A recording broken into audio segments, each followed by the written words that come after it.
Assalamualaikum warahmatullahi wabarakatuh dan selamat sejahtera semua. Apa khabar semua murid? Cikgu harap semua telah bersedia untuk belajar Bahasa Melayu tahun 6 pada hari ini. Tema 6, Semangat Cinta akan Negara. Baiklah, pada hari ini kita akan belajar standard kandungan 5.1, memahami dan menggunakan pembentukan kata yang sesuai dalam pelbagai situasi dengan betul. Standard pembelajaran 5.1.5, memahami dan menggunakan pelbagai jenis kata adverba dan kata penegas dalam pelbagai situasi dengan betul. Baiklah, kita lihat dahulu apa yang dikatakan dengan kata adverba. Kata adverba ialah perkataan yang menerangkan kata kerja ataupun lebih dikenali juga sebagai kata keterangan. Ya, menerangkan kata kerja, kata adjektif, kata nama dan rasa sendi nama dari segi cara, masa dan tempat. Sebagai contoh, perhatikan ayat-ayat contoh yang berikut. Ayat pertama, kami selalu memperkatakan hal itu. Ayat kedua, olahragawan itu sihat sentiasa. Ayat ketiga, hari jadinya ialah hari esok. Ayat keempat, ahli perniagaan itu sering kali ke London. Dalam ayat di atas, perkataan selalu, sentiasa, esok dan sering kali ialah kata adverba kerana masing-masing menerangkan kata kerja memperkatakan, kata adjektif sihat, kata nama hari dan rasa sendi. Baiklah, seterusnya kita lihat dulu apa yang dikatakan dengan kata penegas. Kata penegas ialah kata yang memberi penekanan pada bahagian-bahagian tertentu dalam ayat. Berikut adalah beberapa contoh kata penegas. Memang, sahaja, ya, pun, juga, tah, lah, kah. Ya, tah, lah dan kah ini adalah partikel. Ya. Kita kenali dia juga sebagai partikel. Ya, partikel kah, partikel lah, partikel tah. Baik, kata penegas kah, tah dan lah ialah partikel yang hanya boleh hadir bersama perkataan tertentu. Kata penegas lain pula boleh hadir secara bebas tanpa perkataan lain. Contohnya, ayat pertama, kucing itulah yang telah mencuri ikan goreng tersebut. Jadi, kalau ayat yang biasa, kucing itu telah mencuri ikan goreng tersebut. Tetapi bila ada kata penegas, ayat akan berbunyi, kucing itulah yang telah mencuri ikan goreng tersebut. Menjadikan ayat itu lebih tegas bunyinya. Ayat kedua, budak itu memang nakal. Jadi kata penegas memang digunakan secara bebas dan tidak hadir bersama dengan perkataan itu. Ya, budak itu memang nakal. Tapi ayat pertama tadi, kucing itulah. Jadi kalau partikel, mesti hadir bersama perkataan yang tertentu.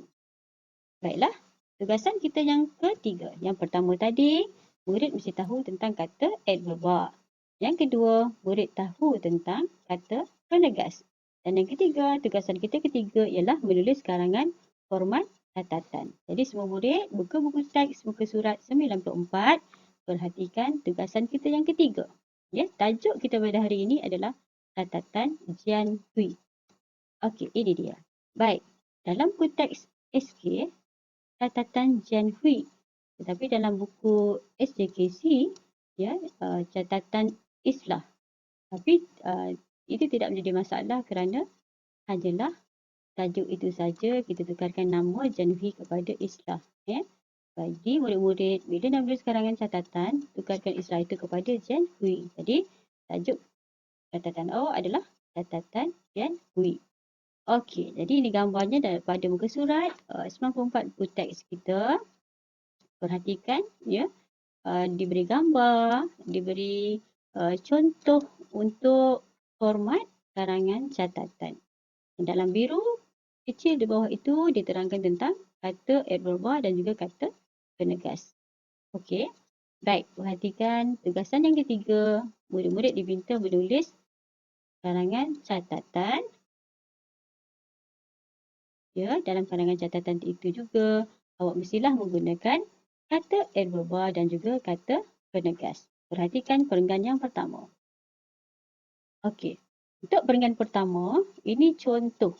Ya, contoh format catatan.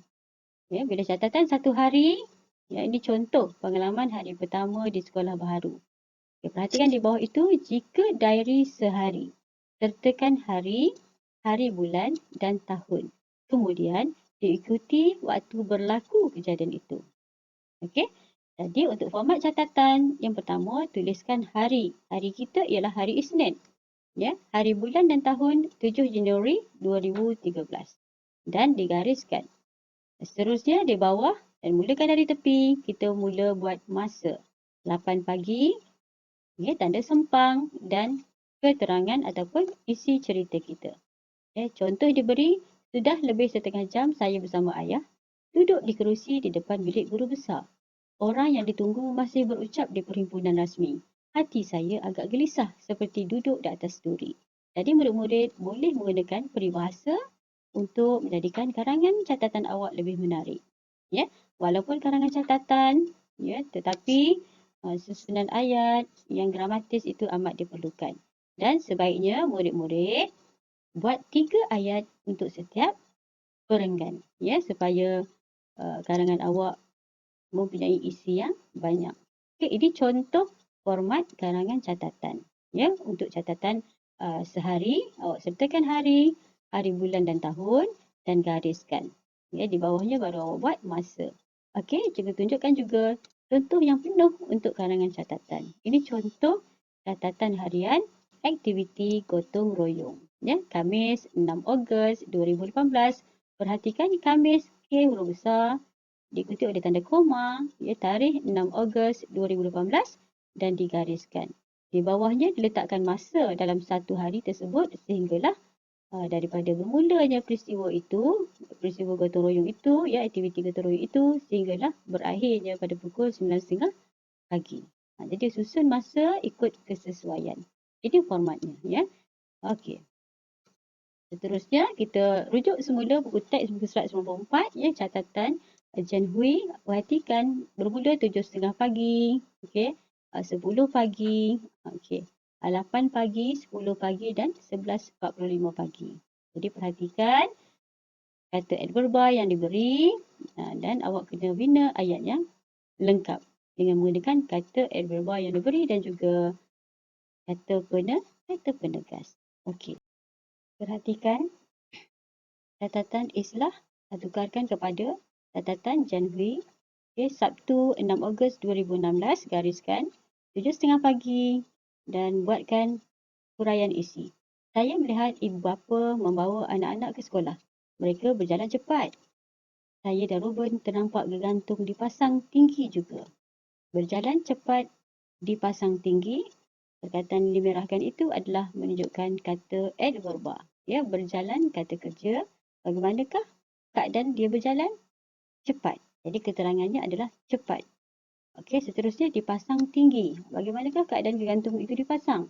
Dipasang tinggi. Jadi itu dia kata adverba dalam perenggan pertama ini. Okey, seterusnya 8 pagi pertandingan bacaan pantas julung kali diadakan. Apakah maksud julung kali? Julung kali adalah pertama kali. Buat pertama kali diadakan. Okey. Islahlah yang mewakili kelas kami. Jadi tukarkan nama Islah itu kepada Jan Hui. Jan Hui lah yang mewakili kelas kami. Buku yang disediakan oleh pihak sekolah dibaca pantas. Dibaca, ya, kata kerja. Ya, bagaimanakah keadaan dia membaca buku itu? Pantas. Itu maksudnya kata adverba ataupun kata keterangan. Seterusnya pada pukul 10 pagi, apa yang berlaku? Murid tahun 6 sahaja yang menyertai kuis tata bahasa. Jan Hui menerima tepukan gemuruh kerana menjawab dengan tepatnya. Jan Hui dan kawan-kawannya hampir pasti menang. Jadi perhatikan kata adverba yang digunakan dalam catatan yang telah dibuat. Okey, seterusnya 11.45 pagi, pertandingan bercerita memang mendapat sambutan. Peserta beratur lurus sebelum naik ke pentas. Semua peserta menaruh harapan melangit untuk menang. Okey, harapan melangit untuk menang. Okey. Baik. Itu dia catatan yang lengkap. Ya, Sabtu 6 Ogos 2016 dari pukul 7.30 pagi hinggalah 11.45 pagi. Jadi di sini kita ada 4 saja perenggan yang telah ditulis. Jadi tugasan awak ialah menambah lagi dua perenggan untuk karangan catatan ini. Okey, cuba bina ayat awak sendiri. Baiklah, cikgu harap semua murid boleh melengkapkan tugasan ini iaitu menulis karangan catatan iaitu catatan Enfi dengan lengkap mengikut format yang betul. Sekian, terima kasih.